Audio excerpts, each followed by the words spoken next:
Our next session is from John Burton, from Head of Sales, not Head of Lonsec. I gave John a promotion yesterday. He's a major shareholder of Lonsec, wealthy man. John, welcome to the stage. Take us through how to talk to clients about ESG investing. Now, we've got Jessica Harris zooming in virtually, so we'll get her on stage in a minute. So over to you, John. Take it away. Please put them together. Bang them together. Thank you, and good morning to everyone. Yes, we will get to Jessica Harris from MGD in a moment. She's a fantastic young advisor who has this conversation down pat with her clients around ESG.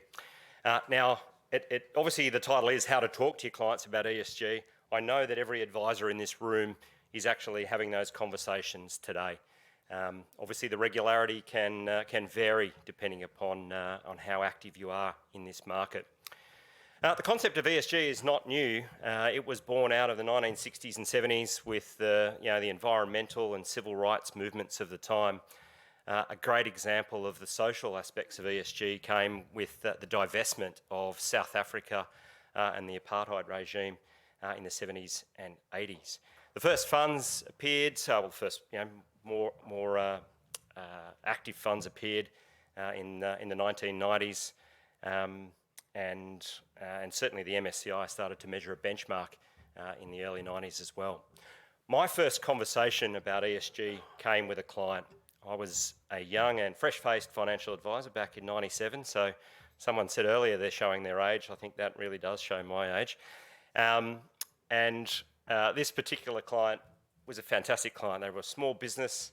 They were quite successful. They ran health retreats and yoga retreats.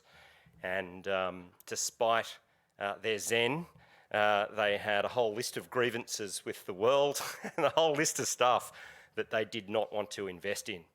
And at the time, in 1997, the best conversation that I could start with was that I'll go and have a think about what I can do. That turned out to be not a lot. And we didn't have a lot of solutions at the time, and that conversation didn't go much further than that. Fast forward 25 or 6 years and the conversation is quite evolved, the solutions are quite evolved, and it's well worth making sure that this conversation is done well within your business. So for me, this is about improvement and how you can actually improve your chat about ESG with your clients. I guess the question is it worth getting better? And certainly Australia's responsible investment market is now pretty huge. There's now a record of 1.54 trillion, that's trillion with a T, assets under management. That got a good laugh outside. Now representing about 43% of all professionally managed funds in the country. Sustainability themed investing's doubled. 4 out of 5 Australians expect their superannuation to be managed responsibly and ethically. Interestingly, that same 4 out of 5 people also believe that their bank, that the savings in the bank should have a positive impact on the world. So go down to your local bank and have that conversation. I'm sure they'd be really interested in that. Nonetheless, 2/3 of Australians are expecting their financial advisor to be knowledgeable about responsible investment options, and more than half of advisors, have seen an increase in demand. But there's still 2 more statistics that make sense as to why you should get very good at this conversation. One is just the amount of investment dollars that are flowing into the ESG space. I think 2022 was a record year for ESG investment. I think there was $1.1 trillion invested into clean energy worldwide, so 1.1 trillion worldwide for clean energy, of which renewable energy was about 500 billion. So just huge amounts of money being invested in companies around the world to help solve some of the issues, especially with the environment. And the other statistic is just the amount of baby boomers. Baby boomers are 21% of our nation, yet control over 50% of the wealth. And they're aged between 57 and 87 today. 57 and 77 today. The intergenerational wealth transfer that everyone's spoken about for a while will take place over the next 20 or 30 years. That is going to go to generations that are far more concerned about ESG than maybe that group of people. So it's definitely worth getting better at the conversation. So the question is, well, how do you have the conversation in your businesses today? And at Lonsec, I guess we've seen three types of ways that this happens. And the first is client-led. It's obviously reactive. That's where the client comes in, a bit like me. I've got a long list of stuff that I don't want to invest in. How can you help? There's often, not a defined process around how to handle that. There's no real questions either been predetermined or worked through with fact finds or investment preferences, and the solutions tend to be a little inconsistent. The other way is obviously a more proactive approach, and we'll get Jess on in a sec, but that proactive approach is advisor-led. It's about having a deeper conversation potentially around values and goals and investment preferences, far more defined process. It's raised proactively with the client to see whether it's of interest or not, and very well thought through solutions.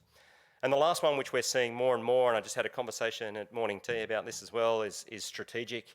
It's where it's business-led. It's where a business has decided to actually capture a certain market. They promote it in their value proposition. This is what we do, and obviously far more proactive around training their staff, educating their staff, and having this conversation on a regular basis with clients. But I can talk about statistics and what we see all day. It's far better if we have an advisor, and we've got a fantastic young advisor in Jessica Harris from MGD. So we might get Jess up on screen. Hopefully this all works. She couldn't be in Sydney today, but there she is. So welcome, Jessica, to this conversation and the conversation that you have with your clients. When did you first have your first ESG conversation? How did it happen, and why is this of interest to you? Good question. So a small bit of background, am obviously a relatively new advisor to the industry, been in the industry for about 10 years, but did go through my professional year. And in the years leading up to my professional year, I was wondering, what's my value proposition? What's my point of difference? How do I make this all worthwhile? What do I want to do as an advisor? And that put me down the pathway of how do I get involved or more involved in responsible investment, particularly when, clients tend to be drawn to people who look like themselves or, who are look and feel like themselves, so to speak. And so as a younger advisor, the thought process was probably I'm attracting younger accumulators. There's going to be a huge shift in capital to, a new generation, as we've just talked about. How do I utilize that to my benefit as an advisor and to get a greater reach? But also there was a personal element of that for me in that I'm a scuba diver, so I'm really passionate about life underwater. I love diving with sharks and manta rays. So, there's an element there of my own personal values. And there's more to me than just life underwater when it comes to what's important from a sustainable development goal perspective. But I think, I've sort of partnered my passion to deliver appropriate, good financial advice with my passions outside of work to actually bring a really motivated, broad values piece to my day-to-day. And do you feel that you need to be passionate about this to actually have a good conversation with your clients? Well, yes and no. I think this is the way that the investment movement is going. I think there will always be fossil fuels and there'll always be, your big BHBs and what have you, BHPs. But I think what matters is confidence and comfort in having the discussion. I think as advisors, there is so much regulation and red tape that anything that we say, we want to be comfortable with and confident that we're saying the right thing. And if we don't know the answer, as you said before, back in 97, you said, I'll take that on, I'll take that and I'll circle back when I've got some more information. So I think passion perhaps doesn't weigh in on it, but I think comfort in being able to have that conversation. And therefore, maybe it's a bit of chicken and egg because you need to be driven enough to go and do a bit of research to be comfortable to deliver some responses and some clear-cut answers to your questions when the clients ask. Or you handball it to somebody else and say that's not an area that you can help in, but I don't know, does that really align to the code of ethics anymore? Yeah, good point. And so how does this conversation happen in your business? Is it, as I went through, is it reactive? Is it proactive? Have you made a strategic decision? How does it happen for you? I certainly have been on the journey. So for a while, even though I was researching it when I was, a new advisor, I was probably a bit, but after getting having conversations with clients, certainly moved into the product space. So for me, I'm quite proactive as an individual advisor. I'm always raising the issues with clients and looking to understand what's important to them before we start to, drum up an asset allocation and portfolio. But I also think I sit in the strategic bandwagon as well. Not quite as well as some of those companies out there that have a really driven, their company name is, Ethical Invest, for example. But I've sort of been on the journey at my previous AFSL and now where I am. I've been at MGD for a couple of years now, and I'm championing a bigger strategic change within our business, because the way I look at it is if we're on this journey, we want to be able to gain momentum as an AFSL, and it can't just be me at MGD having these conversations. And so it's sort of that whole rising tide lifts all ships. I have a bit of an analogy that is, if we're a business selling plants and you've got a shop full of plants, but none of the fertilizer and none of the pots and no way to show off your plants in a nice way, it's a bit of an empty promise that you can in fact sell these plants. So I think more of an alignment to your service offering, the better. And how does, when a client comes in, how do they typically frame their interest? Is it a specific issue like the environment? What do they say that piques your interest and takes you down a path? How do you have that conversation? Yeah, look, to be honest, I still think it's largely led by me. I think there's maybe 30% of clients I see that come in with a particular issue. And sometimes that issue isn't raised until I kind of point out a few different things that they may want to consider. Generally, it's people with one or two really key things that they don't want to be investing in. So animal cruelty is really important to me or something like that. Where it comes from, my interaction with people about this is I generally start with some visuals and a prompting question. And that prompting question sort of flips the notion on its head. And I say, is there any areas that you're passionate about not investing in? Because typically people go, I don't like this thing and I don't like that thing. They don't really always jump to the things that they really do like. So, that fight or flight situation where we're often, prompted to run away from the things that we're not quite passionate about. So that starts to have a bit of a motive shift in the way that people think, and sometimes that opens the door. The other thing that I do, which has certainly evolved over time, is from being involved in the accelerator program run by the Ethical Invest Group, which is 12 modules of the whole world of responsible investing and learning all about it, how to have conversations with clients. I've got access to a wealth of resources. Those are free web pages, and these free web pages that are backed by a lot of research, and they're proven research, help me with my initial discussions. So these days I use these tools to act as a bit of a door opener. So one of the resources is the Climate Signals website, which is quite an interactive tool. You can go on and it talks about earth systems, heat, drought, wildfires, floods, and it shows you all over the globe what areas are currently impacted by these climate-related events, be it directly or indirectly. And the website gives context and education to all of those areas and helps people to see the sheer volume of destruction that's going on around us. And we obviously don't always think about that when we're sitting at our computer or having a cup of coffee. So I like to show visuals that prompt an emotive response, and that's not to try and change people's decision making. People are well and truly capable of doing their own whatever's important to them, but I think people forget about what's happening out there. So some of the tools that I use are simply to provide context, provide some information, and then from there it's okay, well, based on these things, does any of that resonate with you? Do you want your money invested in things that are changing that outcome, or do you not care? What does it look like now that I've just walked you through these things? There's also a website called Fossil Free Funds that I use, and you can go in and you can type in, certain investment funds and have a look at what level of allocation that fund has to fossil fuel emissions, for example, and what big banks are funding those underlying investments. So then again, it's a bit of a visualization. You can pull it up and you can see Santos and BHP and are in XYZ index fund. And then people go, oh, yeah, right, I probably hadn't thought about it like that. Yeah, I don't actually want to do blah, blah, blah. So I'm using visual tools and data to help people identify whether or not it matters to them or not. And so how do you take that from being, one or two issues that might be of concern to the client, and how do you extend that into, I guess, a deeper conversation? How complicated do you make it? Do you try and keep it simple and just run with from there? Like that feels hard. How do you do that?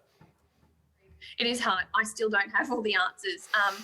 You could go down a rabbit hole by going into every single issue. And then I think one of the biggest complications in our world is how do you ensure that every single aspect that's important to a client isn't being invested in when you choose X fund. And that is the sheer level of difficulty that we're faced with. And that's partially why, I'm a big advocate for A, managed portfolios, probably, while we're all here today, and B, the sustainable portfolios that Lonsec can provide you with. So where do I go from there?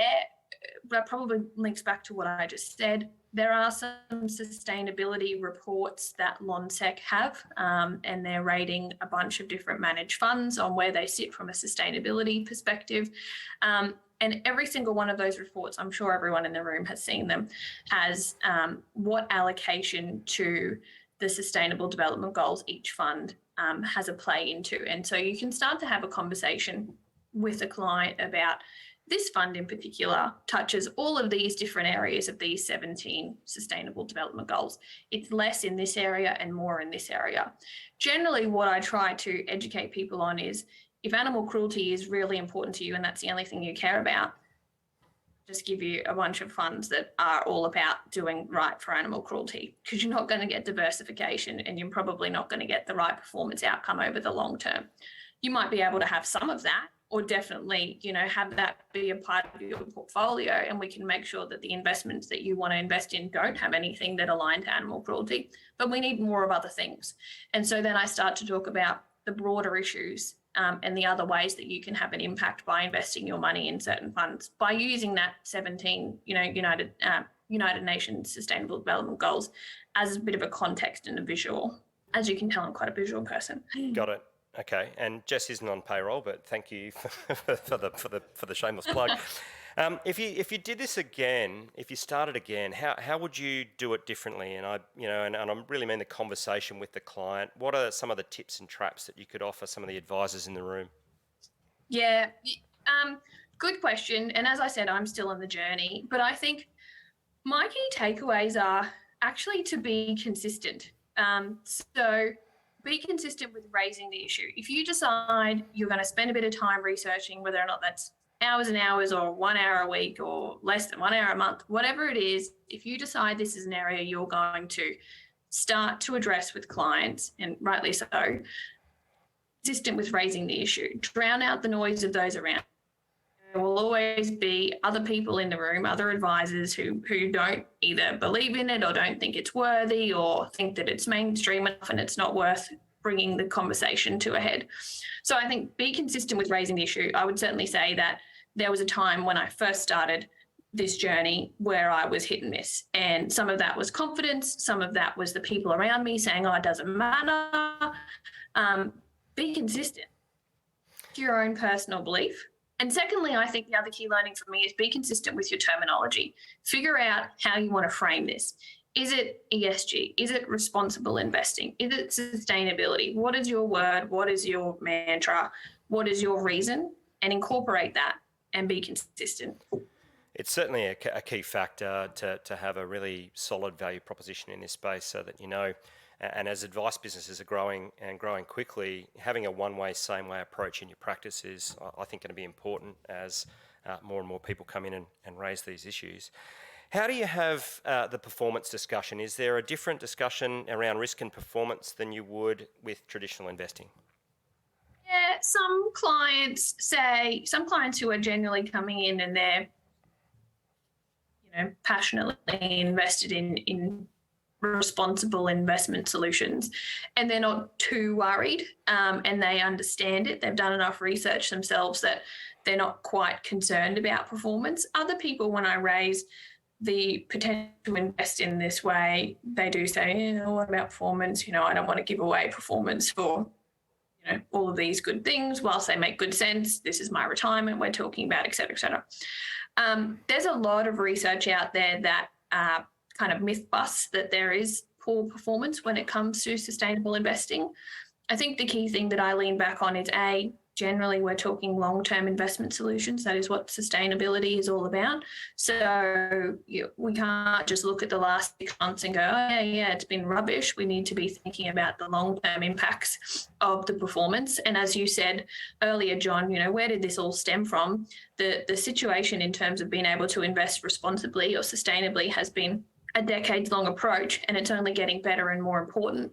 And I think the factors of the wealth generation transfer, the wealth generation transfer is going to have a big impact. But I have a couple of images, again, that I pulled from my learnings with the Ethical Invest Group in that accelerator program. There's actually data from RIA that actually look at the benchmark compared to sustainable investments over the past however many decades, and shows you that sustainable investment is either up or down by 1% or net. So again, I tend to use some stats. At the end of the day, there's confirmation bias out there, and you're going to find what you believe in.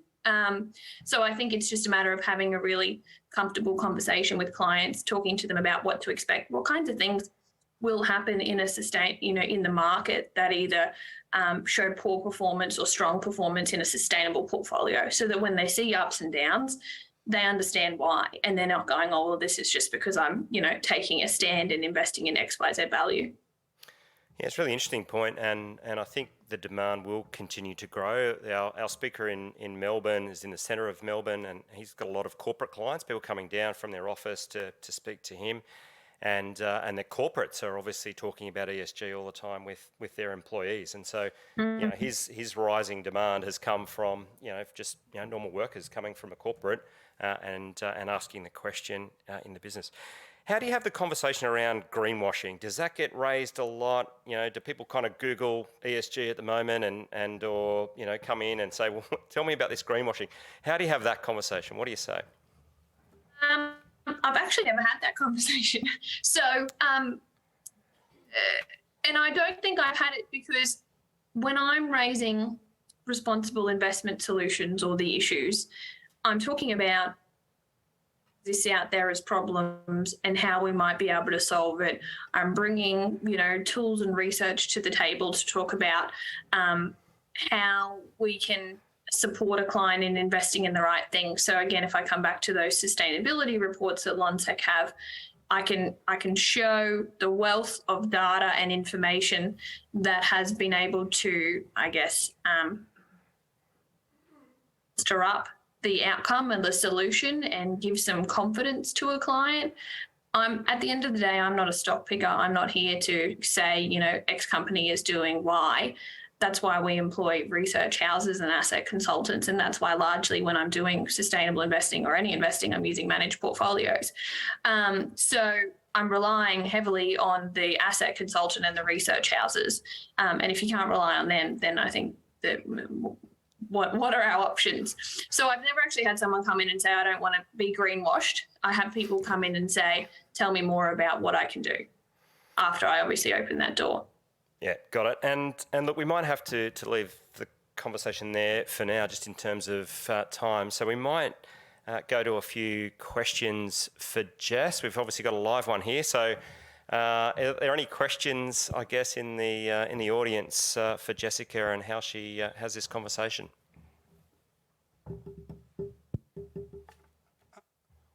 One of the questions which came up in Melbourne, which I welcome your feedback on, Jess, is the issue of sort of climate change being driven to some extent by sort of newsworthiness. I mean, when we had the very bad bushfire seasons, for example, a couple of summers ago, it got a real kick along. I mean, do you find clients who go, oh, well, now I want to talk about, this or that.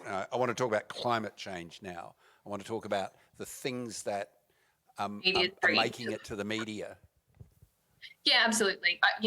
It's consumer driven largely. I think we can all agree that the part of the desire to transition capital to more renewable sources is what's happening at the forefront, and obviously the media plays a big role in that. But I think people out there doing climate change protests and all sorts of things. So whilst the media is getting a hold of it and putting it in front of people, there's an element of personal emotive desire to have an impact, and that's also what's driving people. But the media is fueling that fire for some, absolutely. Any other questions, comments, complaints for Jess? Thanks. Going. Well, that might be it. Jessica, thank you so much for your time. It's always fantastic to have an advisor to question, so we really do appreciate it, and especially beaming in from Brisbane today. Thank you very much. Thank you, John. Okay, thank you, John and Jessica. Excellent.